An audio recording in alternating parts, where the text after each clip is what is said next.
Hello et bienvenue dans cette nouvelle vidéo, mes astrolovers. Je pense que maintenant je vais vous appeler comme ça. Je sais pas pourquoi, j'aime trop. Mais bienvenue et je suis trop contente de vous retrouver pour cette nouvelle vidéo avec comme thème l'astrologie. Alors cette fois-ci, on va parler des planètes et je voulais un petit peu que vous compreniez quelles influences elles ont dans votre thème astral et la signification de chaque planète pour vous. Déjà, avant de commencer, il va falloir que, c'est pas une obligation mais c'est mieux pour vous, que vous calculiez votre thème astral. Donc rendez-vous sur astrothème.fr, vous avez le lien dans la barre d'infos et comme ça, vous pourrez plus facilement comprendre ce que je vous dis et vous pourrez comparer avec le signe qui est attribué à votre planète en particulier. C'est plus simple à comprendre ce que je vais vous dire si vous pouvez comparer avec votre propre thème astral. Donc je vous laisse le calculer. Du coup, c'est parti. Maintenant que vous avez devant vous votre thème astral, on va pouvoir commencer. En tout cas, n'hésitez pas à vous abonner parce que plein d'autres contenus arrivent sur ma chaîne et du contenu assez complet et assez court et assez simple à comprendre. Du coup, je trouve que faciliter l'astrologie, qui n'est pas quand même un domaine simple, ça vaut le coup pour vous. Ne loupez rien, abonnez-vous. On commence par notre première planète, bien évidemment la planète du Lion, c'est le Soleil. Soleil aussi appelé Hélios en grec. Alors je vais vous faire un petit topo également mythologique et aussi les fonctions de votre planète, à quoi elle sert et qu'est-ce qu'elle vous apporte réellement. Les attributs de la mythologie du Soleil, c'est que chaque jour, Hélios va conduire tous les jours le char du Soleil d'une partie à l'autre de la planète pour répandre justement la lumière et la chaleur sur le monde entier. Le Soleil, bien évidemment, donne la vie sur Terre. C'est grâce à Hélios, le dieu du soleil, que nous avons la vie sur Terre. Pour ça aussi que le lion est assez égocentrique et assez au centre des choses parce que bien évidemment en ayant comme planète le soleil, c'est logique. Et ensuite les fonctions de cette planète, ça va être créer et vivre. C'est pour ça que votre signe solaire vous correspond principalement. C'est parce que c'est votre vie en général et votre personnalité générale au-delà du thème astral dont on s'intéresse pour voir vraiment les spécificités de votre personnalité. Mais si vous êtes Lion, vous êtes Lion en totalité. Et les fonctions de cette planète, c'est principalement créer et vivre. C'est pour ça que quand on dit votre signe solaire, c'est ce qui vous complète en fait, c'est ce que vous êtes principalement. Votre personnalité principale vient de votre signe solaire. Ensuite, la lune, qu'on appelle aussi Séléné Artémis.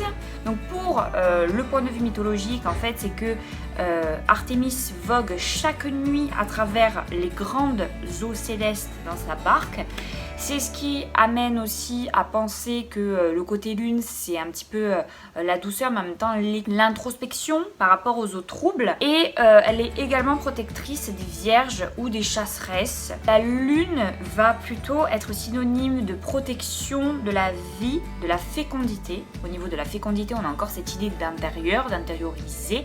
Parce que souvent, justement, c'est la planète des cancers et les cancers ont un petit peu deux faces. La lune va changer en fait physiquement à travers les jours, à travers ses décans. C'est ce qui va rendre un petit peu le cancer lunatique et c'est ce qui va faire de lui quelqu'un de pas trop à qui on peut pas trop faire confiance certaines fois parce que la lune évidemment influe sur tous les signes mais va d'autant plus influer sur le cancer qui a une personnalité des fois un petit peu mutante et qui fait de lui un être qui a du mal à être cerné par les autres. Les fonctions de cette planète principalement, c'est protéger et féconder. Ensuite, concernant Mercure, qu'on appelle aussi Hermès, elle dirige les vents, elle est le messager des dieux et elle est l'inventeur des poids et des mesures. Donc on rappelle que Mercure est la planète des Vierges mais aussi des Gémeaux, dans le sens où le messager des dieux, le Gémeaux est quelqu'un qui est beaucoup avec l'échange, qui communique beaucoup. Le contrôle et la justesse de l'échange, ça vient aussi du Gémeaux, mais également la Vierge, parce qu'on peut voir que l'inventeur des poids et des mesures, le fait de se mettre des barrières, le fait d'être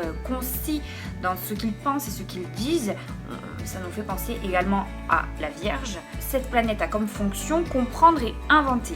Comprendre pourquoi? Parce que le Gémeaux cherche tout à comprendre, voilà, c'est une planète qui lui correspond très bien, mais ça influence aussi également la Vierge, parce que inventer, la Vierge est quand même très perspicace dans tout ce qu'elle fait, dans tout ce qu'elle entreprend, et le Gémeaux aussi, donc c'est pas un hasard que les Gémeaux et les Vierges aient la même planète. Ensuite, concernant Vénus, qu'on appelle aussi Aphrodite, c'est bien évidemment la déesse de l'amour et de la beauté, donc c'est quelqu'un qui aime plaire, qui aime être classe. Donc c'est pour cela que c'est la planète des taureaux et des balances, parce que les balances aiment plaire, ne l'oublions pas. Donc la séduction, l'art de relier, le sens des valeurs.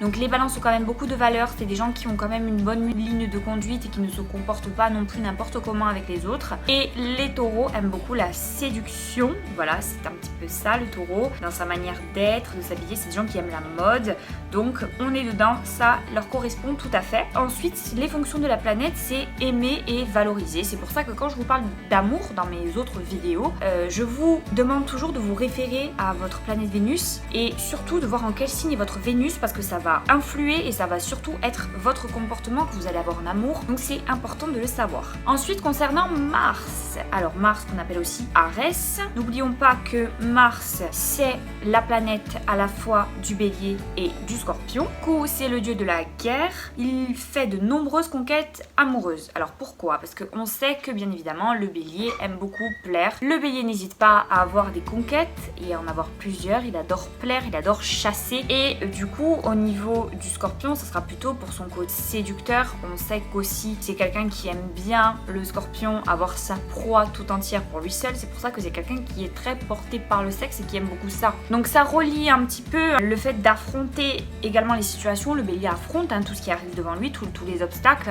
et aussi la brutalité, la franchise des actes. C'est vrai que je dirais pas que c'est pour les Scorpions parce que les Scorpions sont un petit peu manipulateurs et sont pas forcément honnêtes dans ce qu'ils font, d'accord? Ils sont un petit peu fourbes les Scorpions, donc je dirais que c'est plutôt pour les Béliers. Les fonctions de la planète, c'est affronter et lutter.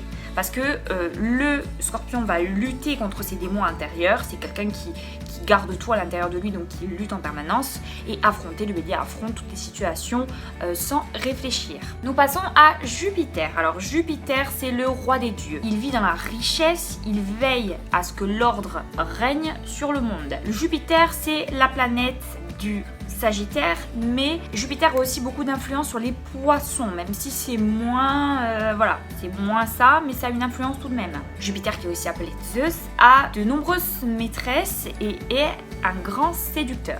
Il a la puissance de l'ego, de la personnalité qui se développe, tendance à imposer sa loi et ses valeurs aux autres, ses valeurs personnelles. C'est vrai que le Sagittaire ne se plie pas en fait aux ordres, a besoin de s'imposer, a besoin de montrer que c'est comme il veut lui. Et du coup, les fonctions de cette planète, c'est s'intégrer, assimiler et croître. Parce que le Sagittaire, avant même de croître, c'est un signe qui a besoin de s'intégrer, qui fait tout par intuition un petit peu, comme le poisson. Avant de croître, il est obligé d'assimiler et de s'intégrer. Il ne peut pas croître autour de lui avec des gens qui n'aiment pas ou dans un cadre qu'il n'aime pas au travail. C'est des gens qui vont se bloquer s'ils ne se sentent pas en fait en sécurité un petit peu. Donc voilà pour la planète Jupiter. Nous passons ensuite à Saturne. Saturne qu'on appelle aussi Chronos, qui est la planète Capricorne, mais n'oublions pas que Saturne a aussi des influences souvent sur le Verseau. Alors c'est le dieu du temps et de la destinée et il est aidé par sa mère, Chronos, parce qu'il va trancher les parties génitales de son père dans la mythologie. Pour traduire ça de nos jours, on dirait plutôt que c'est l'ambition positive et la confiance dans la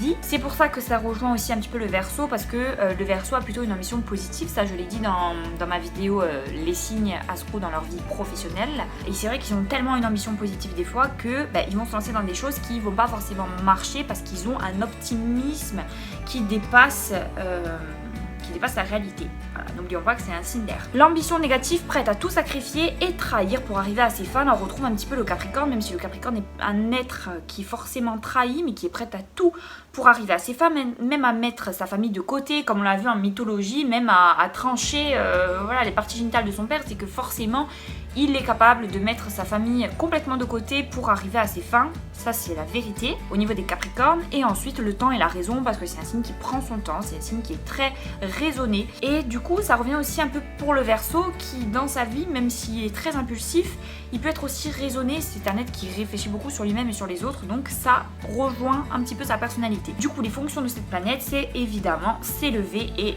diriger. C'est pour ça que le Capricorne est un être aussi ambitieux. Nous passons à Uranus, qu'on appelle aussi Uranos. C'est le dieu du ciel, père des géants monstrueux, les titans. Il les enferme dans le ventre de la terre.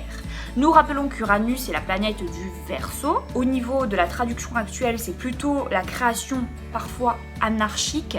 C'est vrai que les Verseaux n'ont pas forcément de ligne de conduite et ils détestent ça dans leur vie. Elle est raisonnée, normalisée par l'influx saturnien fils d'Uranus. C'est pour ça qu'en fait, la planète Saturne a une influence également, la planète du Capricorne a une influence sur les Verseaux parce que Uranus c'est le fils de Saturne. Cette planète va plutôt répandre des valeurs comme partager et évoluer. C'est vrai que les Verseaux sont très généreux et ils veulent beaucoup évoluer dans leur vie, c'est des gens qui sont assez ambitieux et c'est des gens qui ne reculent devant rien et qui sont en fait insolents, ils sont insolents un petit peu les Verseaux, ils aiment pas en fait avoir des barrières, avoir des gens qui les empêchent en fait de faire ce qu'ils veulent, donc c'est des êtres à la fois très créatifs et à la fois très dans le partage, ils aiment partager avec les gens mais à la fois évoluer, aussi être seuls, je trouve que c'est un signe très complet et ça m'étonne pas en fait qu'ils aient comme influence à la fois Saturne et que leur planète soit Uranus. Nous passons ensuite à Neptune qu'on appelle aussi Poséidon, là forcément sans réfléchir, bien évidemment c'est la planète des poissons.